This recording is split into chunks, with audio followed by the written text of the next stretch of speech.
So before we get into our way out, I want to make sure that I'm fighting my partner's hands. And again, I'm fighting at the hands, right? If I start to pull down on the forearms, there's nothing stopping Jared really from grabbing onto my collars, peeling my hands, and pulling him, grab my collar. I can't stop his collar grip with this forearm grip. I want to make sure I'm on his hands. If his choking hand is covered, as it probably will be, it should be, I'm covering both of his hands. So that as he goes to start attacking my collars, I have control of his hands and I can start to peel down a little bit stronger. I have a little bit stronger grip and I'm in a little bit less danger here when I'm not grabbing onto the forearms instead of the hands. I want to continue pulling his hands down toward my sternum. Again, fighting the hands here. We talked on Monday about a couple ways to get out by escaping the choking box, right? My partner's head and his choking arm here. And if I can do this, maybe going this way by shrinking my head forward and getting my shoulders to the mat, I'm virtually out. I've just got to do a little bit more work. Or if I can fall this way and pull the arm up over my head, I'm out of the box again. I've got to clear the hook still and create a frame, but I'm virtually out once I can clear my partner's choking box here. But especially if we fall towards the choking side, it might be a little bit tricky, even when I clear the hooks, to get this arm up and over my head, right? So I want to bring this arm to the other side of my head. I'm out of the box. Now I can start escaping. My partner's going to be keeping his elbow nice and heavy on me, right? And so if I'm trying to arm wrestle him here and push his overhead, it can be tricky sometimes. If that's the case, what I want to do is make sure I'm out of my partner's legs. I'm going to walk my toes to the mat so that my hips are up in the air. Before I do that, I want to make sure my partner's elbow stays off the mat. So I'm gripping on the arms.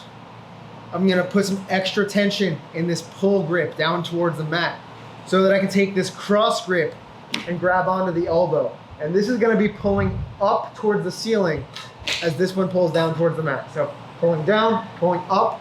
I'm going to walk to my toes, bring my hips up. Now my partner can still chase me here, but that's all right. I'm going to keep running away. I cover his hips. So fight the hands. We fall towards the choking side. I'm going to start to release the hooks. Now that I'm here, I'm going to take this cross grip and go to the elbow and start pulling it towards the ceiling. I'm making sure to keep this choke off my neck by pulling down towards the mat. I'm going to walk to my toes, send my hips to the sky. And now I can keep running, covering. If my partner stays flat, a little bit, I can also just hop over his body.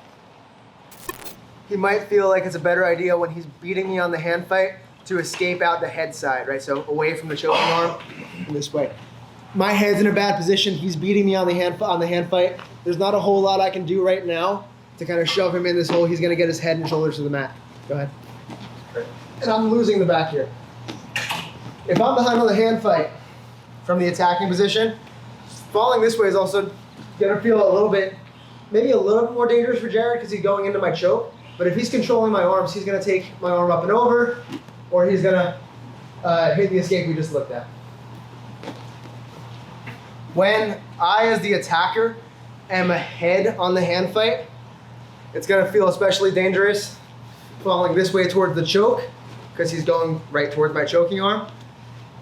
It should also feel dangerous for us when we're behind on the hand fight from the attacking position to fall towards the head side, because if I'm ahead on the hand fight here, I'm going to start shoving my partner into this hole. I'm going to start climbing arms, grabbing a straight jacket, and pinning arms. So falling to one side or the other isn't necessarily good or bad. It really matters how far ahead of the hand fight we are. Both directions are dangerous to fall to when the attacker is winning the hand fight. They're relatively safer when the defender is winning the hand fight. And ultimately, we don't spend a lot of time fighting from the back here anyway, so falling to one side or the other isn't always up to us as the defender. But the hand fight is key, right? If Jared falls this way thinking he's going to get out, but I'm winning the hand fight here, he's in a lot more danger now because I can start trapping ropes. Just something to think about here. So I had this question a couple times, and it's the right question, which is, okay, so I'm winning the hand fight. I'm getting my hips out. I'm trying to pull this arm over, but it's not going. And so I decide to peel the elbow off the mat and start to turn my hips this way, running my toes down like we just did. But I still feel here like Jared might be able to throw that hook up and over me. And my back is still exposed. Okay? So this isn't the end of the world for me. My back was just taken. If I give my back up again, not a huge deal, but I want to use this against my partner, right? You can go ahead and hook me. What I don't want is for him to pull me back into back control. Because now I'm losing the hand fight.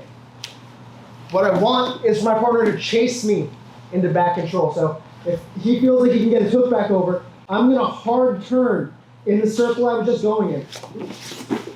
And now I'm out the head side.